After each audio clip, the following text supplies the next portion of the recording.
The Magic Mike Show, where you hear the experts speak. The Magic Mike Show. Tune into the show every week. The Magic Mike Show. You can trust the show is the bomb because it's being brought to you by RacingDudes.com.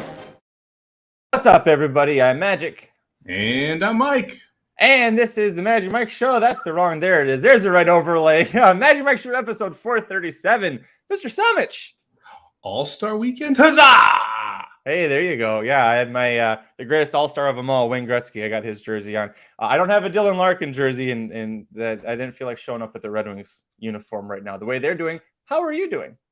Doing well, man. It was a fun time to be down at Gulfstream. I love going to that racetrack. It's one of those smaller tracks. It's kind of in a mall, really weird feel, but because of the size, it's a lot of fun. You can get around it very quickly, and it never gets too crowded. Like, I'm an anti-crowd person. So it's nice when you have the space to be able to move around and enjoy a race like that. Really cool being next to the paddock as well for the final three races, getting to see the horses go by. I had a great time there with AVR's guys. It was fun to jump in with you and Aaron doing the live show for Racing Dudes as well. So a lot of fun for the weekend. Frustrating weekend, really close to a monster score on Friday. Saturday, we're going to go over it. Yeah, just one of those days, right? Where we talked about it going in. You had the opportunity to have these wild results, and hopefully you were on the right wild horses. I was on a couple of them, but I wasn't on enough of them to make it pay off. And then Sunday, wildly frustrating to have the 22-1 shot going short to start out that pick six. And Mrs. Astor, who, if you follow the Stable 'em Up segment, I do specifically mention, hey, this is the one I'm most excited to bet back. Have her singled at the end at 5-1, and she wins for fun at 5-2. Happy to at least have a win bet there, but man, you feel like you left one on the table there when you have the 22-1 shot early, the horse you really like in the big field late, not able to string the rest of it together. I know that you and Aaron had a very strong back and forth on Sunday during that late pick six. And friend of the show, JD Fox, he would hit 5 of his 6. So I didn't see anybody who did that I knew personally who got it, but I did see it paid $6,800, I think was the final payout on that. So. Yep. There were some, 2-1 in there. There was one favorite that won it sub 2-1. So if you got to the 7 in the first leg, it felt like very, very hittable for almost $7,000. So tough one to swallow there, because it would have been nice to close out the weekend with a big score. All right. Well, we've got a bunch of stuff we're going to talk about: Kentucky Derby, Kentucky Oaks wise, and then Mike was there at Gulfstream Park, so we'll get his full thoughts on the Pegasus World Cup and all the wacky stuff that happened there on Saturday. Let's get into it, buddy. Riders up.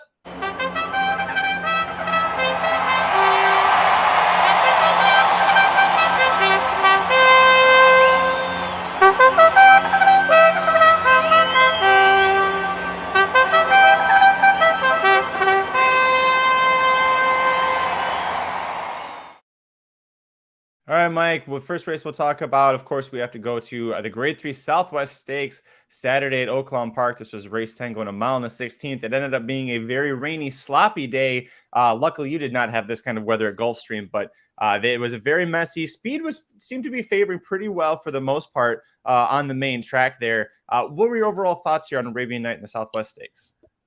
Tough to take a ton away from this race. Obviously, not too much behind him. Jace's Road and Corona Bolt, who we thought were going to be kind of those two horses that could show up and really challenge Arabian Knight, never really did. My biggest takeaway here, and I thought it was really impressive, how comfortably Arabian Knight went 22-4 to open up this race. I mean, just really high, natural, fast cruising speed, something we've seen in Baffert horses that have won the Kentucky Derby before. Obviously, Medina Spirit was able to do it. American Pharoah was able to do it. Justify was able to do it. Seems like a similar early cruising speed here from Arabian Knight. That being said, I saw some things down the lane I didn't like, and we talked about this horse paddling before. It seemed like that paddle effect was in full effect here. So I don't love the action, the way the horse moves. And a little concerned how we did slow down more than we've seen some of the other top Bafferts slow down toward the end of a race like this in the past. But a good stepping stone for Arabian Knight. Really interesting that he went out to this race. I know it's $750,000, so obviously a huge purse there for the winner. But we've not seen Baffert send his best out there before. I'll be interested to see if we see a barn change sooner rather than later to an East Coast trainer because of this move. So going to have to keep an eye on Arabian Knight, what he does. But again, I mean, there just wasn't that much behind him, right? Red Route 1 ends up running second. Frosted Departure basically goes gate to wire in that 2nd/3rd spot, the only one to try and press Arabian Knight. So takeaways here, Arabian Knight did what he was supposed to do, didn't beat too much, impressed with the high cruising speed, not overly impressed with how he came home, though. You're on mute. Damn it! I didn't even remember doing that. Sorry. When you have a horse like Arabian Knight that goes gate to wire, one thing you taught me early on is look to see how the other speed did, and you see that the third place horse El Tomat faded way off.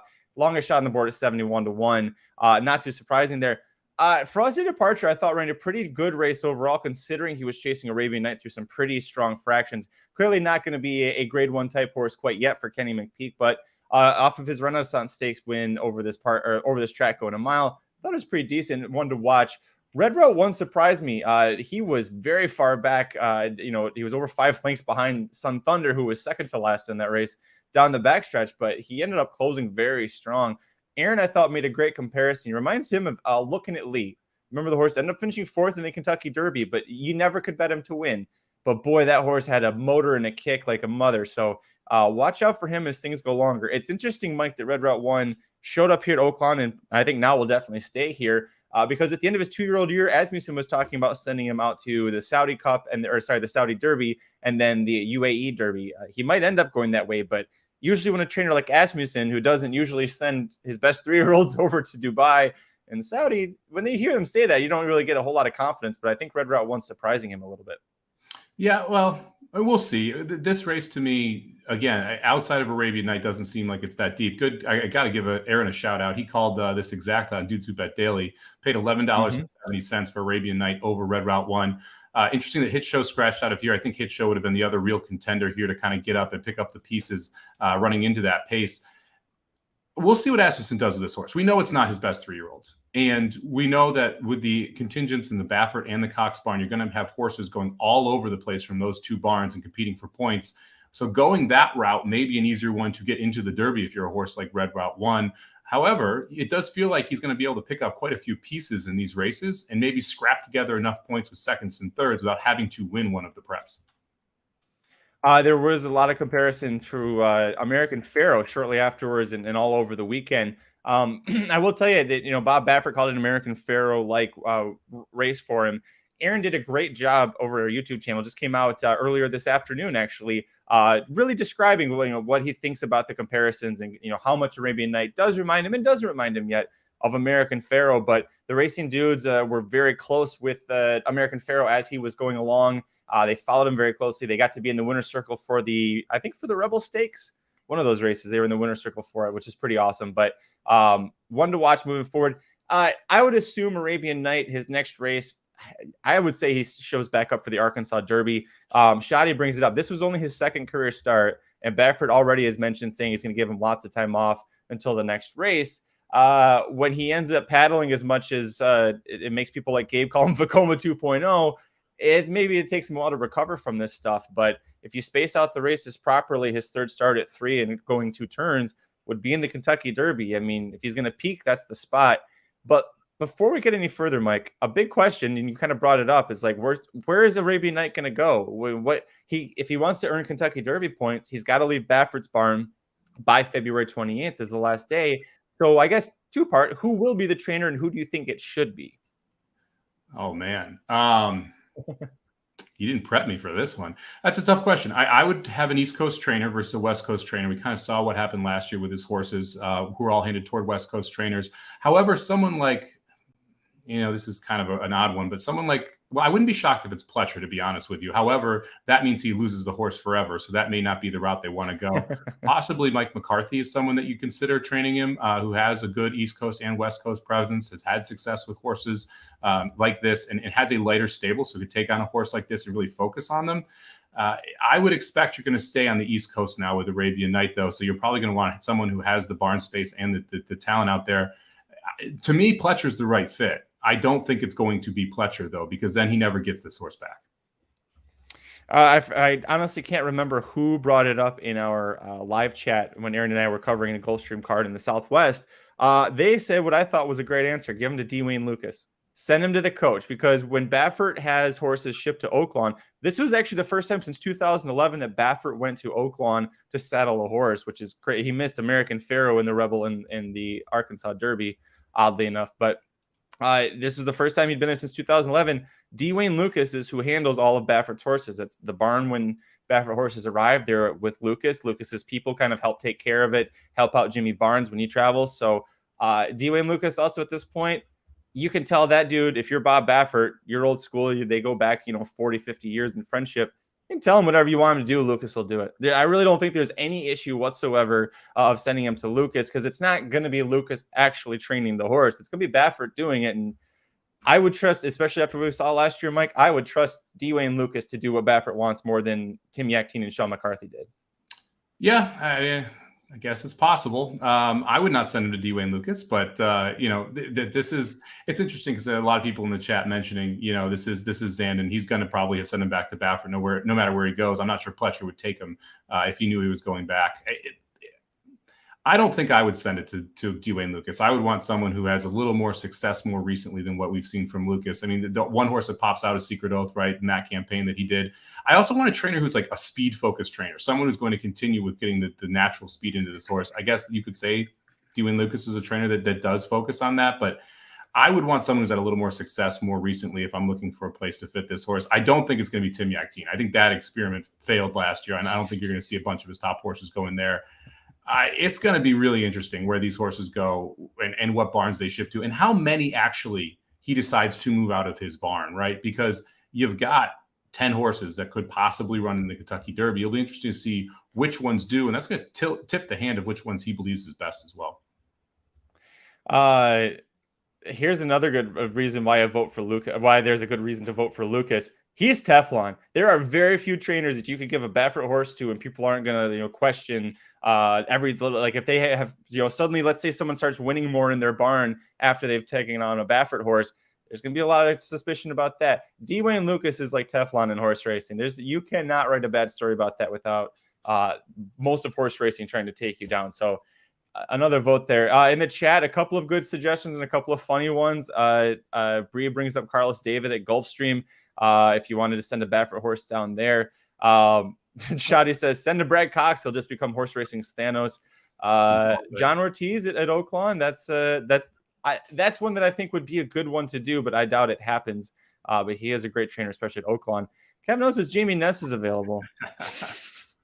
Who is that damn horse? Oh, Repo Rocks popped the 111 buyer over the weekend. It just keeps Jamie getting Ness better. trainee.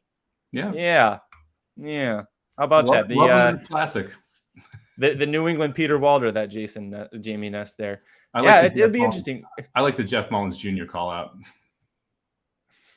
There you go. Actually, send him to JM Jr. That would work out too. Great win percentage. Dennis says he's down if it went to Carl Broberg. Wayne Potts has some free time. That's really not much better of a suggestion. Yeah, and then, of course, there's the Diodoro. I can't figure out the link between all these trainers. It just seems like people are randomly naming people. Yeah. How about that? Lots of random names out there. Let's talk about. That was the only real big Derby prep from this past weekend, I should say. Let's take a look. I've got some odds here from usracing.com. I couldn't find the Bovada one, but I also didn't ask you to do it beforehand, and I bet you could have pulled it up real quick. But here's who we have right now. It's not in really any particular order. Yep, I can't. No, this is why we use Bovada. It's at least a little nicer there. Forte is 10-1. Faustin is 16-1. He's coming off of a second place in the San Vicente Stakes, but definitely looks like a two-turn horse. Cave Rock is 16-1. If you want to touch him at that price right now with no works on as of January 30th, I don't know about that. Arabian Knight is 8-1. He right now is the lowest price. Who is your current pick to win the Derby looking at these odds, Mike? Okay, that's two different questions. Who is my current pick to win the Derby? I don't think I've seen anyone who's as good as Forte yet.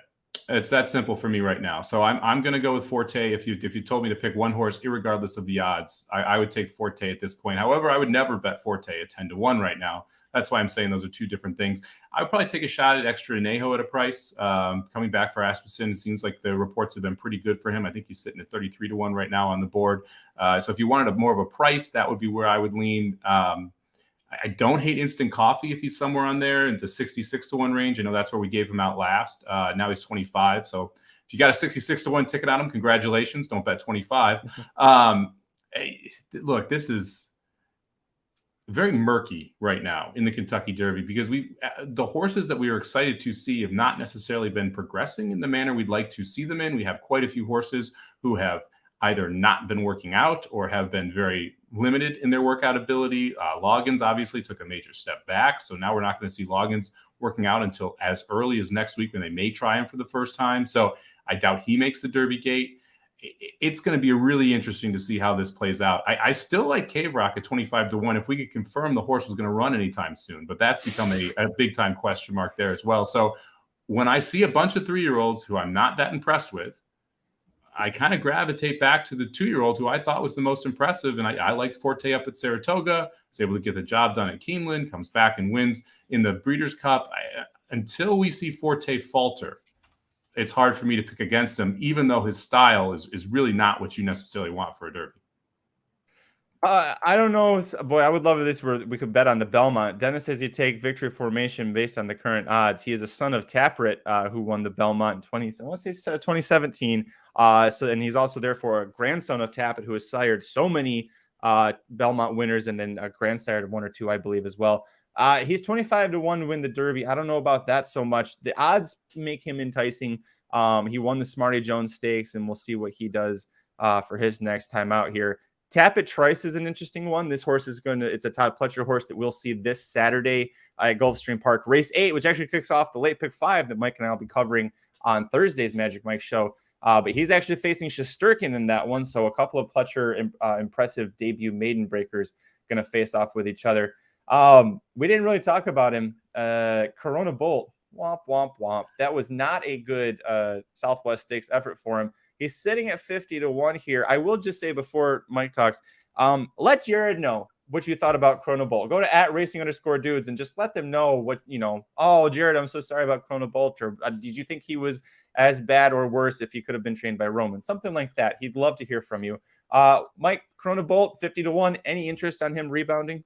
No, not at all. And this is back to my previous point. I feel like we're crossing more horses out than we are elevating horses, right? You're crossing out Corona Bolt. You're crossing out Chase's Road. I think you cross out Faustin off of that effort, because if you're going to beat the goods, you got to run better than you did on Sunday. So to me, I've crossed more horses out than I've elevated since this 3-year-old campaign has started. And because of that, it pushes me back toward the horses who I thought were the best 2-year-olds, because those are still the horses that have had the most foundation and that have run in big races already and performed well in those. And so it's tough for me to lean back to some of these horses where you're trying to project this improvement and we're consistently not seeing them take a step forward. And then every horse we've discussed is in one of those 2 mega barns as well, or the majority of them being either the Baffert or the Cox barn. And it's tough to know as they shake out who was really the best 3-year-old, who's maturing the proper way to be able to run the first Saturday in May, which ones are going to end up there at the end. So right now, I would still lean Forte. It'd be nice to see him back on the track sometime soon. I assume we're going to see him down in Florida.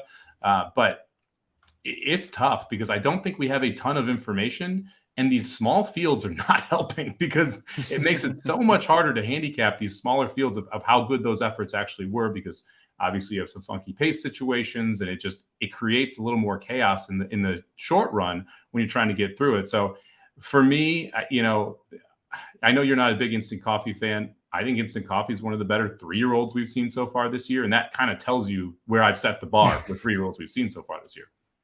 Well, I don't disagree with that. I'm just not a fan of him in the Kentucky Derby, but he is one of the best looking 3-year-olds. He's backed it up. His Kentucky Jockey Club effort. He backed it up in the Lecompte Stakes. Can't knock him for that. Let's see. Shadi brought up. Oh, whoa, Magic. You're not getting away with this. Who's your current pick to win the 23rd Kentucky Derby? Shit. Yeah, you can't put this question up and I don't get to ask you. That's true.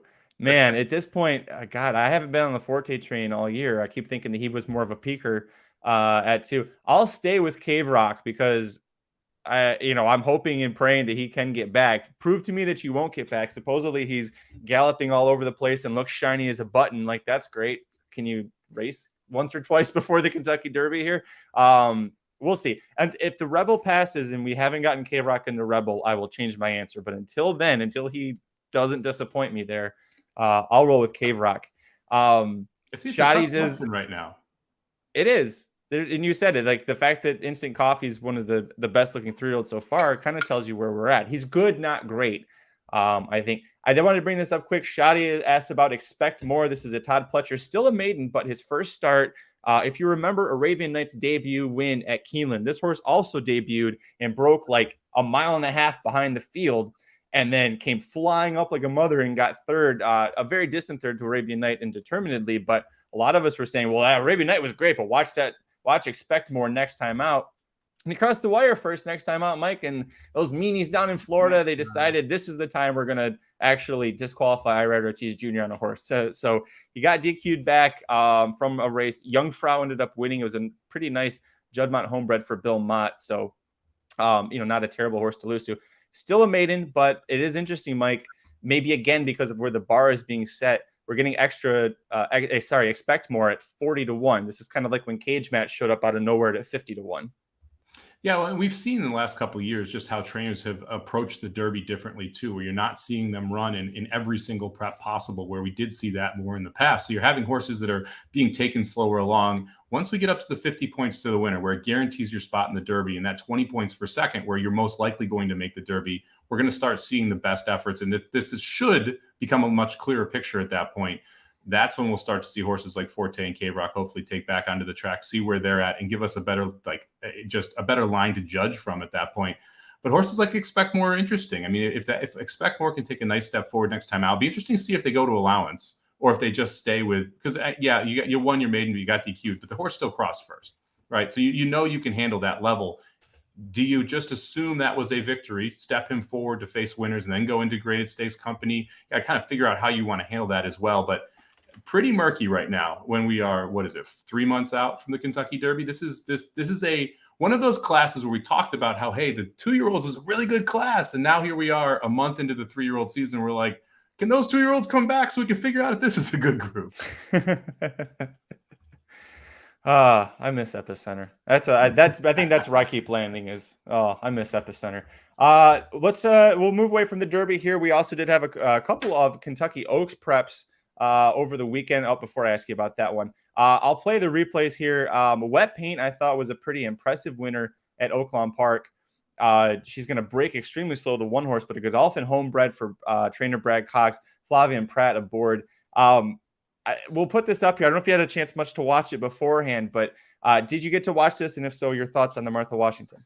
I did not watch it, so I'm watching it here in real time and get my reactions. I know Wet Paint wins, so that's interesting, especially since you mentioned speed played pretty well, and we're coming from the back of the pack.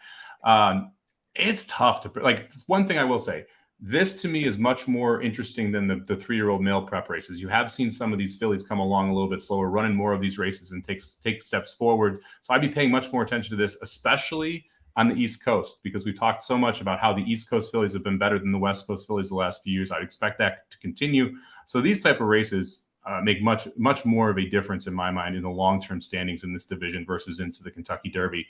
But yeah, I mean, Wet Paint was one of those who was pretty highly regarded heading into this race, and I'm guessing she makes a pretty big move here because we're a half mile into it. She's still sitting there in last. And she had a good field that she was facing. Wet Paint did win break her maiden in her only dirt try. It was second time out as an Indiana Grand. She was second in a Turfway Park synthetic race going 2 turns where she had the lead and kind of fell off. She's going to make a very nice move, and you see Pratt starting to work on her, but it also felt like this race, the pace kind of collapsed. They were going a mile and a 16, same distance as the boys, and it was over a second slower than what K-Rock ended up completing when he was almost in hand. Velasquez was working on him a little bit, but watch it. She's still coming. She's a paddler like Arabian Knight too. Yeah. That left leg is just sticking. She looks like a grinder.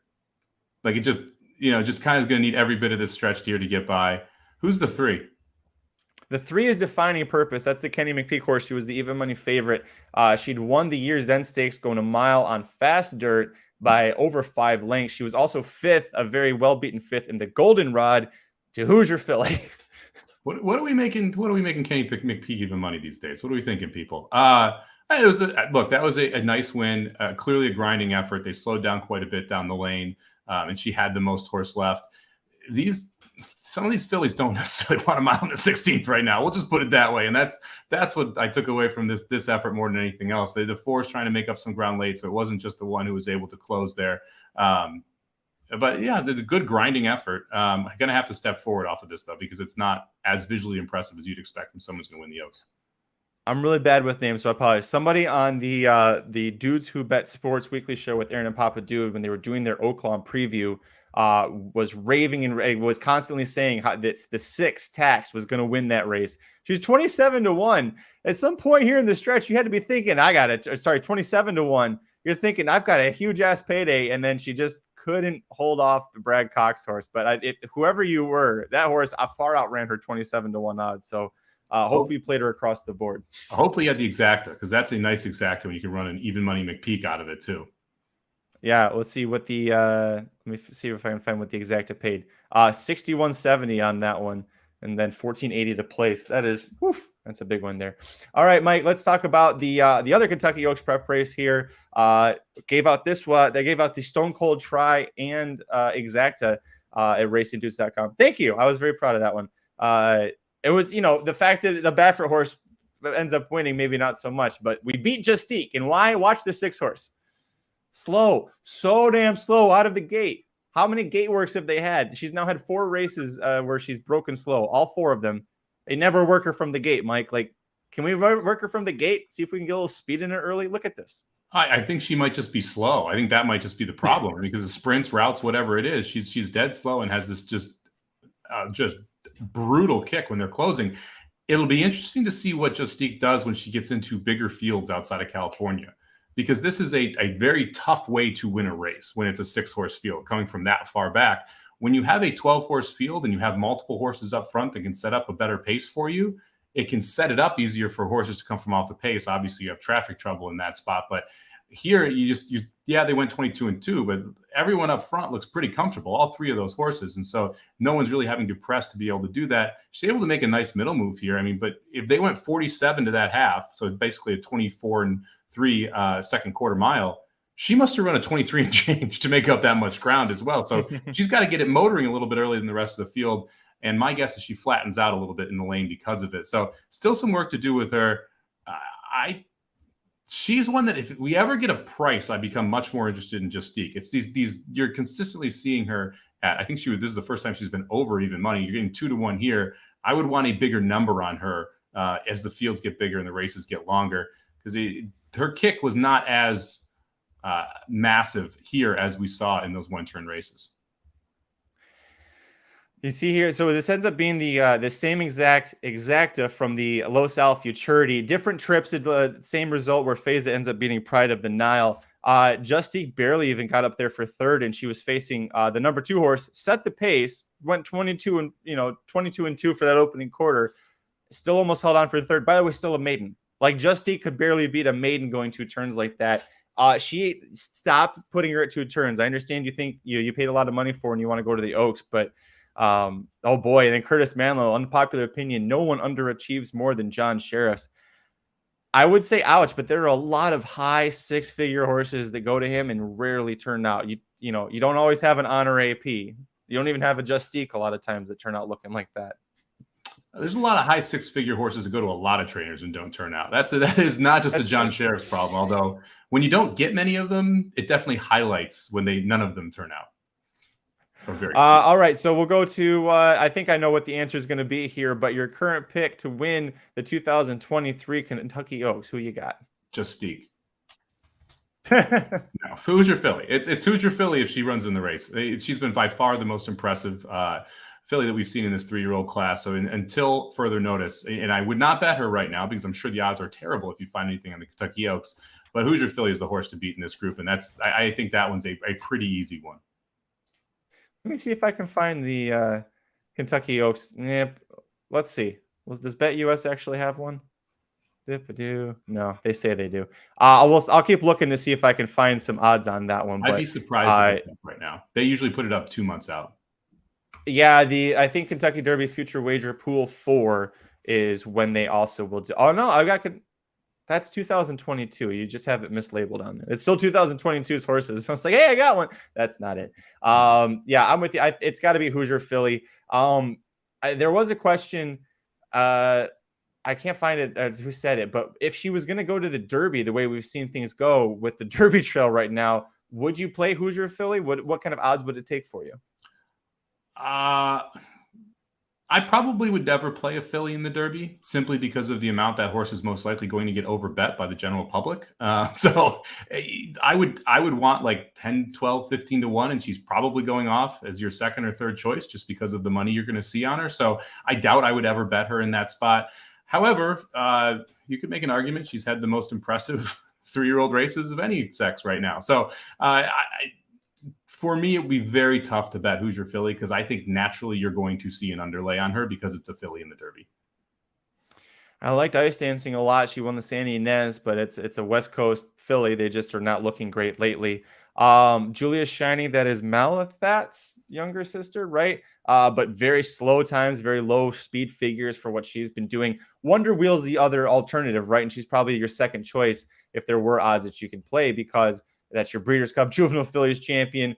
She won the Alcibiades at Keeneland. So she's one to watch, but the Oaks Trail traditionally, as you've kind of alluded to, it takes longer for this picture to become a little clearer. And even then, we get to the Oaks and we're all like, it's going to be Nest. And nope, it's Secret Oath instead. Yeah, that Secret Oath one was tough too. It should have been there. I still, well, Nest ran a hell of a race, kind of had some traffic trouble, but that move by Secret Oath last year was just monstrous. And you got a nice price because she came out of the Arkansas Derby. They kind of showed, hey, we're going to try this. Didn't work. Got back to the girls, and the Saya switch obviously made a difference as well there. All right, Mike. Now we're going to switch gears a little bit here. Let's head back to Saturday and Gulfstream Park, their 13 race card. We said it long before the first race went off Saturday morning. Hell of a card, tough card, but a great card betting wise. If you were correct, if you're correct even often enough with the right price, you're going to make up for all of the big losses that you had that day. But you were there in person, so I'll go turn the floor over to you. What did you think about the Pegasus World Cup, the race and the day itself? I thought this was an interesting race. Our Collector was gettable. You really would have had to stretch and you would have had to throw a couple other horses out. But the races on the page a ways back did fit against this group. And we talked about how there wasn't really a superstar in here. I know you love Cyberknife in here. I hated Cyberknife in here. So that if you're not into Cyberknife, it becomes much more of a wide open race in this spot. You go back to what Mott did when he took this horse over from Drury there. You can see back to back 100 buyers. The horse was 6 for 8 at the distance going into it. For me, and this was a struggle I had, I misread the pace in a lot of the races at Gulfstream on Saturday. And when you misread the pace in these big fields, it's very tough to be correct. And then for the 1, 2, and 3 horses to basically be 1, 2, 3 all the way around, I thought was pretty impressive here. So even with a decent pressure up front and a decent pace, we still saw the speed held going here a mile and 1/8. I think that more is a knock against everybody else than it is necessarily saying, hey, that the track was more speed favoring here. I mean, we talked about this, clearly a cut below what we've seen from a top echelon talent level in the Pegasus in the past, but easily one of the most competitive runnings that we've ever seen, because this is, if you're knocking Cyberknife, this is a grade 2 field, right? I mean, so it's not a group of a bunch of grade 1 winners, and there are quite a few in there that have won them in the past, but it's not a group where you're like, oh yeah, that horse is going to dominate. That horse is going to dominate. But look, Bill Mott, he had himself a day. He's been doing very, very well recently, and he had a wonderful, if you look at the last calendar year, wonderful campaign over the last year as well. And our Collector fired off the bench here, and I loved the style of race that our Collector ran too. Being able to stalk that pace and sit essentially 2 wide in that second flight right next to White Abario the whole way around, and then make just a dominating move around the turn, I thought was really impressive. Thought the Funded one ran well, being able to kind of get out there and not make the lead, which we all thought if the Funded makes the lead, he's really dangerous. If he doesn't make the lead, I don't think any of us thought he'd be able to continue to grind on there. But again, nothing kind of came from the back. How about my boy Proxy beating Cyberknife? Got to at least give that one a little bit of a shout out. But White Abario, man, this was really disappointing because the other 3 horses that were in the top 3 won 1, 2, 3. White Abario gets a better trip than any of them. Sits right inside, right behind the speed. Yeah. So yeah, I'm done with White Abario for a while. That was really disappointing. Yeah, he was a huge disappointment and hard to figure out really what went wrong. I mean, you nailed it. He had a perfect trip, and I was sitting there excited for you watching the race. And when I saw how far behind Cyberknife was, I thought, well, that's probably not good for him. He doesn't usually win from that far back. But I know Cyberknife White Abario, you loved it 10-1, and he ended up going off at 6-1. So he was 5-1 for all. He ended up going back up a little bit for it. I got excited. I thought maybe you were going to cash a nice big win bet here, and like, all right, well, at least the racing dudes, the fantasy belt's going to have another winner It'd be nice to have Wayde on there, get another win, but it just didn't happen. It's interesting. I thought that from a pace perspective, your top three, other than Wayde who was third or fourth, so three of the top four, they all finished, and I don't want to say it was a complete merry-go-round there because we saw a lot of horses come from off the pace, but maybe it's just that this really is a B-level class compared to we've been the 6 previous runnings, 5 of them were like world champions that won this race. So, we've been spoiled with how good the winner of this race has turned out to be. This is more of a mucho gusto year, and there's really not anything wrong with that. It still was a tremendous betting race. Baffert didn't win this, so there was those of us who don't like Baffert. There's a little bit nice in that. Stiletto Boy getting third again at 45-1. Didn't see him setting the pace like that. Mike Smith looked like younger Mike Smith. Between that and Octane going right to the lead and having a really nice effort in the Hooper, a couple of good rides from old Mikey Mike. Yeah, he was sending horses on Saturday. He was all about the lead, and that generally works out better for you than being way back. And then 45-1 absolutely blew up the Try Last Samurai there. 51-1 blows up the Superfecta. So monster prices there in the 3rd and 4th spot. But when you look down this list, and yeah, the 1, 2, 3 horses, 1, 2, 3 the whole way around, there's not really a dominating closer between Last Samurai, Proxy, Cyberknife, Skippy, Wayde Get Her Number, Simplification, O'Connor, and Riding with Biden. Like, there's not that horse that you're like, oh, he can definitely come from off the pace and make some noise. And it's, this is definitely red board handicapping, but you look back at it, you're like, okay, yeah, no, I can see why this race ended up the way it did. Would have been nice to have Art Collector at 16-1. And the morning line, honestly, kind of it caught me a little bit off guard, because if you go down to Art Collector, if I remember correctly, he was single digits in the morning line. So then you have this jump up there to 15-1. That kind of injected some value in the price when you saw that number of 10-1, so just outside of it. But again, you got to give credit to Bill Mott. He had this horse ready to go, ready to roll off the bench, and it was just very impressive. I mean, just really professional effort. Going to be interested to see what we get from Art Collector moving forward, who's now earned over $4 million in his career, by the way. I meant to check on that. He was at 2.3 or 2.6 going. Yeah, you're right. He just a tad over 4 million. There also, I think it was Blood Horse who did the special last year. Bill Mott's, is she the groom? Irma is her name. The old lady's been with Bill Mott's barn and with his family for decades and decades. And there was a great video about her dedication to the Mott family, just extending beyond the barn. Art Collector was her boy. When asked who her favorite horse in the barn was, almost a year ago, 7-8 months ago, she was saying it's Art Collector. So she got to be in the winner's circle with him front and center, kissing him on the nose. So a feel good story out of that. And yeah, Bill Mott, Junior Alvarado is one of the nicest jockeys you'll ever meet. All good there. One race prior, the Pegasus World Cup turf, Atone. There was some tip off that he might not quite go off at 10-1, Mike, when 12-1, sorry, which is what his morning line was when, the daily double, he was the lowest payout. In the pick 3, he was 3rd lowest.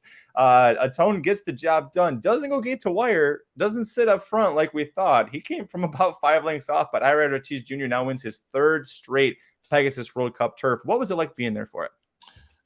This was an interesting race because, again, I mean, you have one horse, one more bid, absolutely gun out there. By the way, again, Mike Smith deciding to go to the front in these spots, which completely shifts Atone's strategy here. And when you watch the race back, just a really interesting race. I watched this one 5 or 6 times because you had to kind of find Atone and where he went to be able to get wide. Ivar 100% gets the jump on him. 100% just gives it up in the lane to him too. This looked like it was finally Ivar's turn to get to the wire, and Atone just kind of comes rolling from the outside.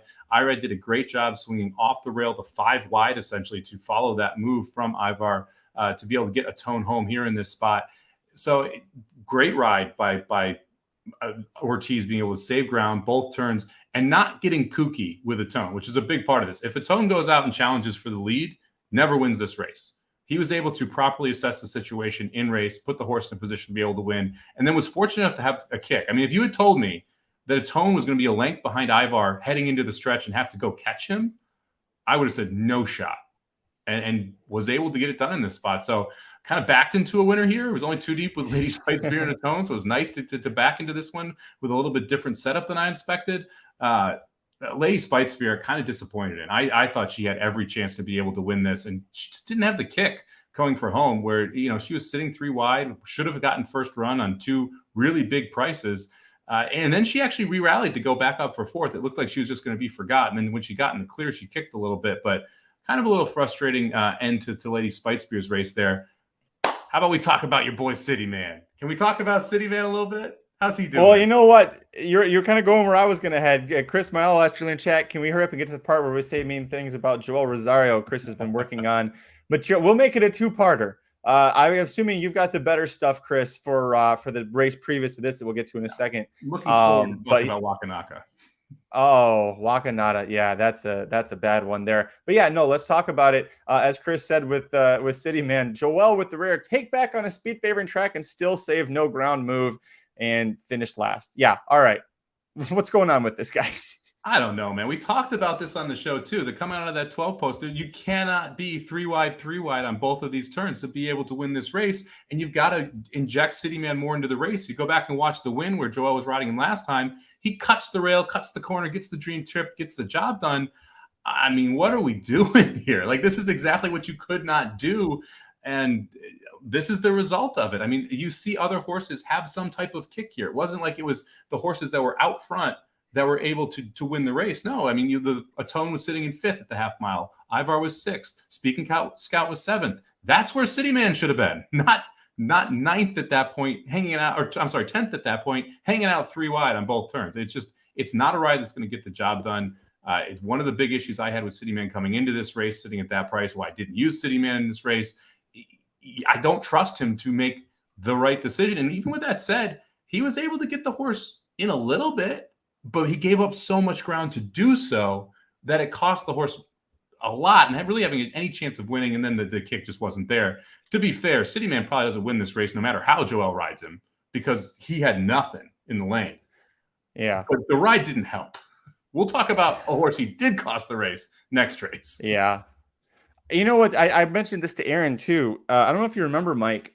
It was like early December, right? Like maybe the first, second, or third day of December in 2021. He got hurt. Rosario did, and like he fell off the horse, got spooked or something at Aqueduct, and he missed pretty much the entire month of December. If he hadn't, he was on track to break the records for most earnings in a year. He was going to possibly break the graded stakes wins record, the grade 1 win record, overall stakes wins record. He was having an unbelievable, like lights out, and couldn't understand how good he was doing in 2021. Then he got hurt. 2022 was fine, but like, what happened? It was like 13 months ago. This guy was having like a historic season, and then now we just, because Carissa, he just got the yips. Yeah, I mean, we talked about it quite a bit on this show. You get some of the best rides and some of the worst rides from him, and you just have to catch him at the right time. When he's hot, he's as good as anybody else. And and this is like going back to the baseball thing, maybe it's a confidence thing where when you're riding good and you're finding the right holes and everything's going well, you are more aggressive. You're going to take a few more chances because you're feeling good about everything that's going on. It could simply just be a confidence issue right now for Joel, but when you're seeing him sitting here and the 12 post here and even the 1 post in the 13th with on proxy, it's harder to work out trips from those spots, and he's struggling to do so when he's in disadvantageous situations. Whereas for a while there, no matter what situation he was in, he was giving his horse the best possible chance to win. We just talked about Irad last race and how he had to change his game plan with the tone mid race. And he was able to do so and get the job done. He consistently puts his horses in the best spot to win. That's why he is the best jockey right now in the U.S. Rosario just can't consistently do that right now. And I would lean toward, like I said, confidence more than anything else where, and it's ironic that this race would have been a confidence shaker right before that next race where we saw him load up on City Man at 12 post. Yeah, let's talk about race 11. The last one we'll talk about today. The Grade 3 Pegasus World Cup Filly and Mare Turf. Now, admittedly, I was against Wakanaka. This is still the race that knocked me out of the late pick 5 that we covered, but I was against her, and I kind of had said it was based on Rosario riding her. I never thought he would do what he did here. I'm actually going to pull up the replay because if you missed it or you don't remember what Rosario did with the 3-horse in the far turn, it's unfathomable. I mean, she's got all kinds of run. You got to go back further than this, though, too. That's true. I did start it too close. Yeah. Because if you go back to the backstretch here, you got 4 horses up front, and he is alone in 5th. You got every choice. And we're going to take down the comments. He's got every choice of what he wants to do with this horse. And he waits and waits and waits to get her going. You can see right there, the 3 Chicklet moves up. Right here is where you just tilt wide. Just go wide. You got a ton of run. Just go wide. Just go wide. And he never finds his way out of that rail spot, and then you have the 4 just absolutely back up into you. And all of a sudden, this horse that has a ton of run, you can see he hasn't asked anything yet, is just out of the race, just dead out of the race. And I would have liked Wakanaka to be more forwardly placed, and then I want her wide so that she can run into this. I mean, you're going to have to catch the speed. You got to accelerate into the turn. And he just, it was head scratching as to why you would do that with arguably the best horse in the race. Dennis asks, is there a way to get the video of the Filly Mare Pegasus turf? Yes. YouTube.com/racing dudes. You know this. Go there. I got the replay up there. Yeah, go check it out, Dennis. It is up there if you want to see the full thing. We do need to praise trainer Michael McCarthy bringing a California turf horse out to Gulfstream Park and winning the Pegasus Filly Mare turf. Boy, when they said they were trying to replicate the San Diego turf, I thought they meant by safety. Apparently, they meant we want to make a level playing field for the California horses, Mike. Well, she ran a great race and showed a little bit new, some more versatility than we've seen in the past either. She was able to sit behind the speed, get a great trip, get first run, and then say, come catch me, right? And your 2 best horses in here were Wakanaka and Shantasara. Queen Goddess could definitely make a case that she was the 3rd most accomplished heading into this race. Dalika probably would make that argument too, but this wasn't a Churchill, so I'm going to throw that one out. And she was able to get loose, get first run, and say, come get me. And it's the tough course to come get someone on. So I thought Saez rode her extremely well, and I love the versatility she showed. She did not need the lead. That was a huge thing for her here because there was other pace signed on, and her not needing the lead, but still sitting close and having that kick made a massive difference here in this spot. And it was a great day for California turf horses. Speaking Scout, who last 2 times is out in California for motion, comes in here and runs 3rd in the Pegasus World Cup turf as well. So you got to be impressed with what those California horses did. And this right here is where Sai has made a great decision. Instead of going 3 wide around Dalika, he starts to try and tuck her back right there, heading into that first turn. Yep. And then able to say, okay, I can go get the 4. I'm not worried about that. Dalika's not at Churchill. Not worried about that. This one horse is 25-1, supposed to be on the lead. Not worried about that. And so you've got the best shot to be able to kind of keep this on here. And the 3 horse who's sitting there, Wakanaka who's sitting there in 5th, doesn't make that early move. And it's curtains because she gets the jump. She's got, I mean, you can't very well see it unless you look at the chicklets. And damn it, I've got the comments blocking it again. There's a full pole distance from 4th to 5th. Those are 2 very separated packs of horses when they hit the backstretch there. Aaron called it out. I'm going to rewind it again back to the start. Luis Saez did a masterful job getting Queen Goddess to settle because she was pulling initially and wanted to go. And the fact that you brought it up too, he got her to settle, not go right up on the front and just sit too wide into that turn. He was able to get her to calm down, and that's exactly what did it. One of my concerns with her, Mike, was this was a mile and 16th race. Her best races were mile and 8th, mile and a quarter out west. I thought, man, the mile and 16th, they might just be a little too quick for her at that distance. But the fact that she was sitting just off of a hot pace and had that much of a gap to Wakanaka, Shanasara, and Lady Rockstar, I think that stamina that she had built up, I think that's what helped her kick on and keep off Shanasara. Let's talk about it. The 9-horse Shanasara. I'll fast forward a little bit here. I thought the stretch run showed that did we get the bounce back race from her that we were looking for? Because she had very much failed last time out. This is a good race from Shanasara. I mean, just faced a horse that got a more forwardly placed trip on a course that favors speed and did everything she could to run down. Clearly was the best horse from the back of the pack. And he just ran out of time here. I mean, she's still closing in on Queen Goddess here going toward the end. So I thought this was a good effort. I wouldn't knock her for this race. I thought she ran well and just was kind of up against it here.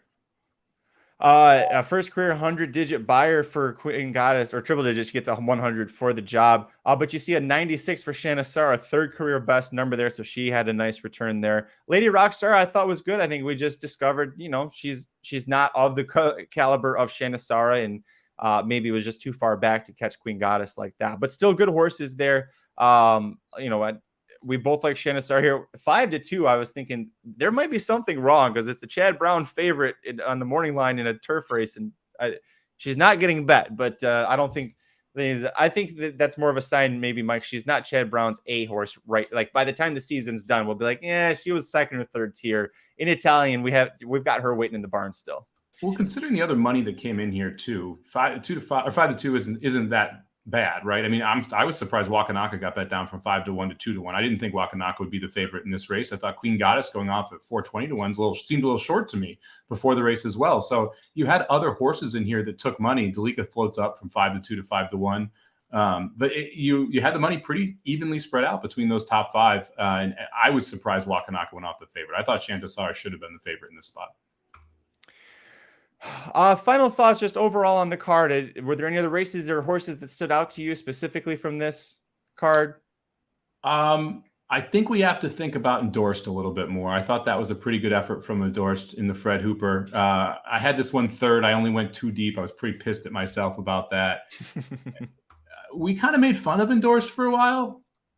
I think we start having to put a little respect back on Endorsed name, because I thought this was a pretty impressive effort to be able to win. Not like a world beater field here, but I thought Endorsed did do a good job to get the win here, and kind of stumbled at the break there, got shuffled a little bit, but was still clearly the best horse in this spot. So I want to give some love to Endorsed. I thought this was a pretty good effort.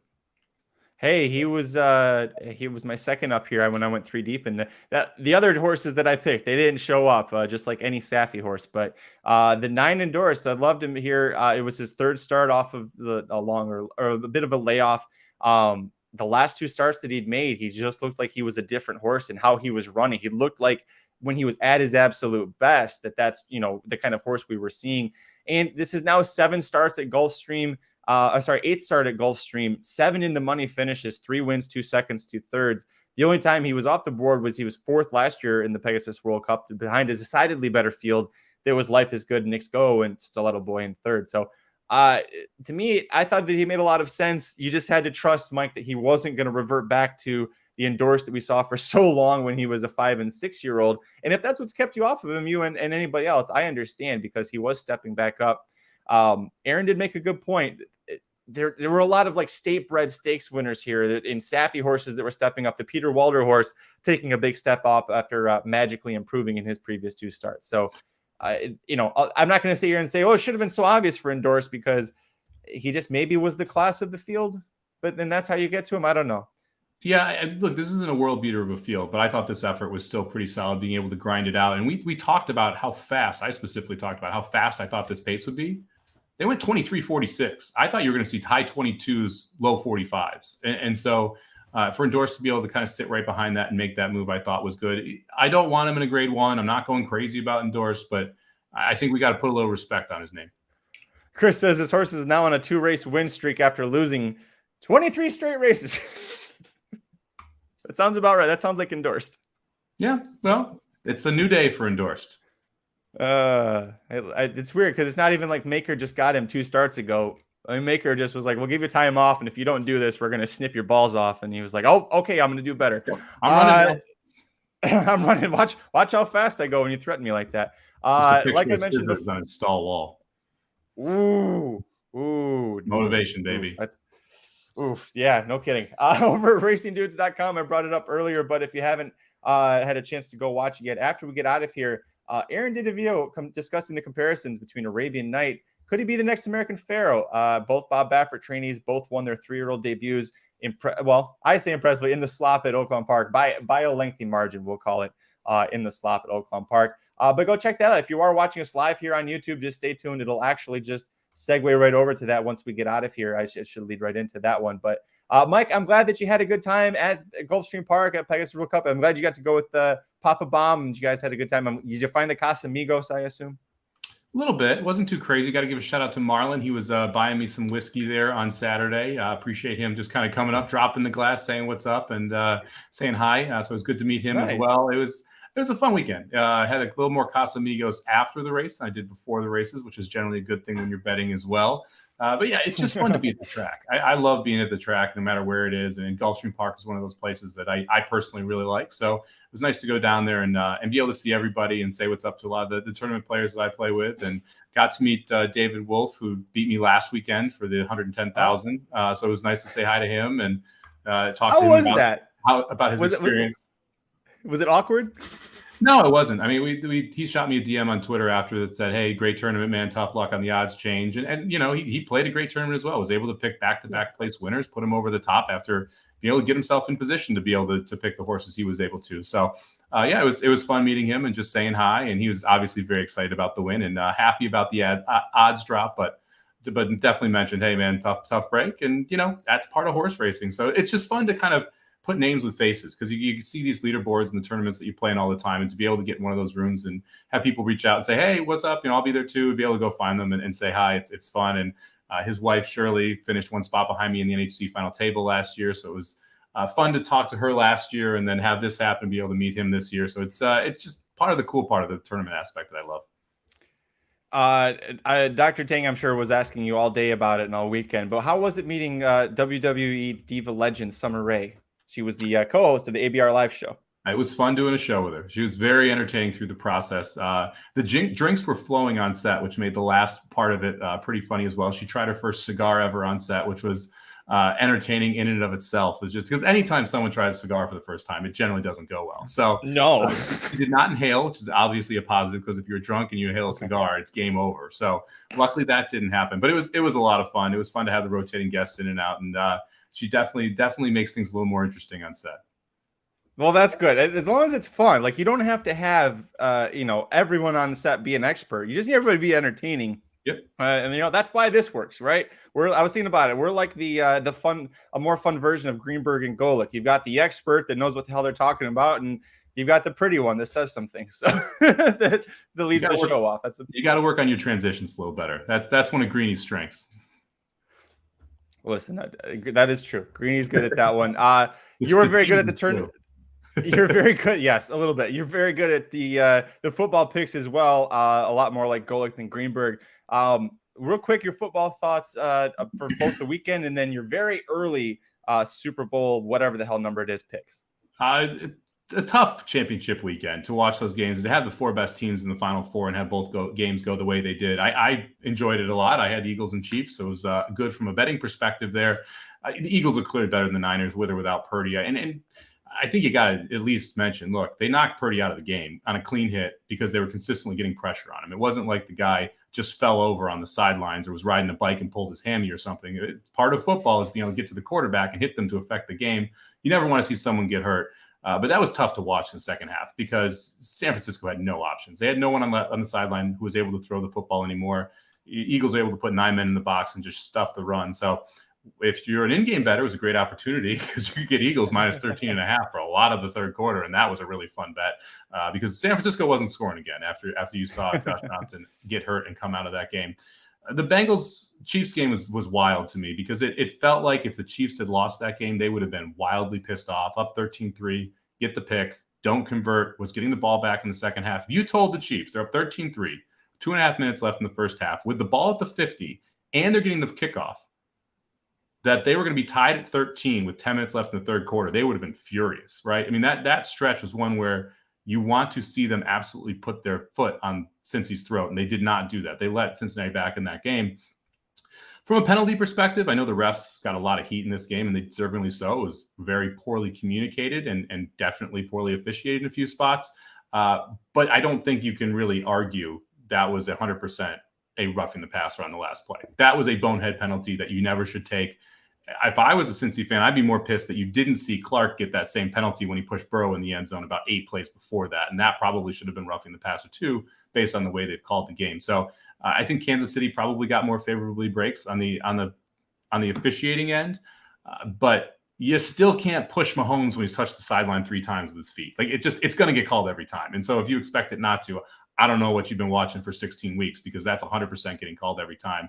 It's funny because you can tell on Twitter in a DQ or a sports bet exactly who they have based on how people react to the flag or the DQ or non-DQ. So sometimes the gambling emotions get in the way of people's common sense. But for the level of hype, it was tough to watch both those games and the way they did. Super Bowl wise, look, the line opened -2.5 for Kansas City. I have Kansas City -2 if everyone's healthy.